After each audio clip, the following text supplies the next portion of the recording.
4 افراد جو ہے مل کر دعا کرے 40 مرتبہ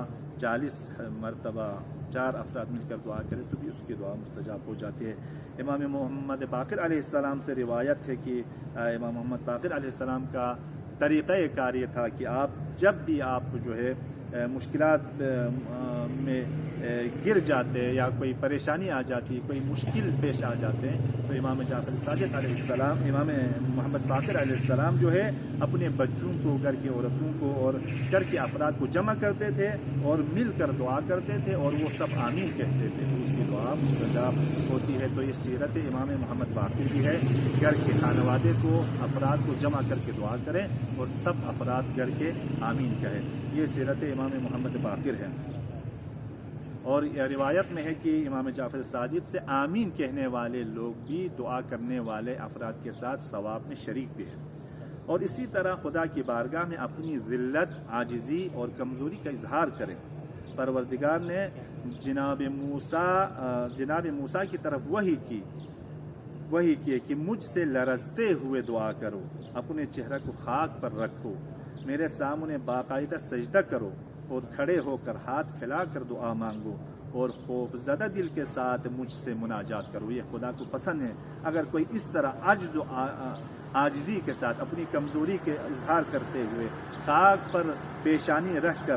لرزتے ہوئے گڑ گڑا کر خدا کی بارگاہ میں دعا کرے تو یقیناً اس کی دعا مستجاب ہوتی ہے۔ یہ سلیقہ دعا ہے، یہ دعا کرنے کا انداز ہے۔ دعا سے پہلے حمد و ثناء الہی کرے، خدا کی حمد کرے، خدا کی نعمات کا ذکر کرے، خدا کی مہربانی کا، خدا کی رحمتوں کا، خدا کی نعمتوں کا ذکر کرے، اس کے بعد خدا کی بارگاہ میں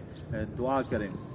مولائے متقیان علی بن ابی طالب علیہ السلام فرماتے ہیں کہ دعا سے پہلے خدا کی بزرگی کا اقرار کرو اور اس کے بعد یہ کہو کہ اے وہ پروردگار جو رگ گردن سے زیادہ قریب ہے، جو انسان اور اس کے دل کے درمیان حائل ہو جاتا ہے۔ بس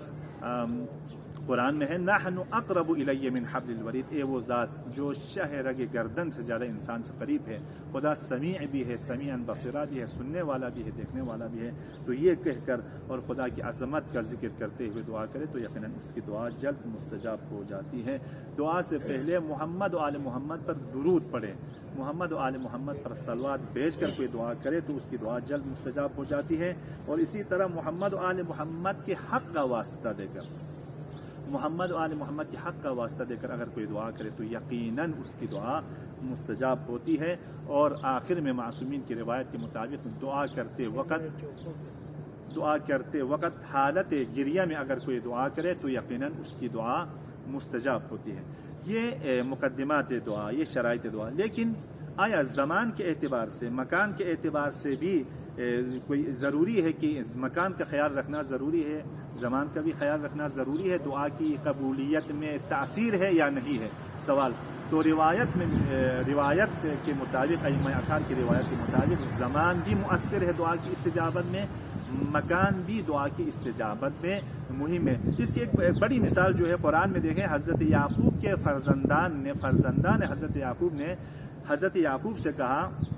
بابا ہمارے حق میں دعا کریں، ہمارے لیے استغفار کریں، ہماری کوتاہیوں کے بارے میں خدا سے مغفرت طلب کریں۔ تو حضرت یعقوب نے کہا کہ میں عنقریب تمہارے اس مشکل کے بارے میں، تمہاری حاجت روائی کے بارے میں، تمہاری اس مغفرت کے لیے میں دعا مانگوں گا، دعا کروں گا۔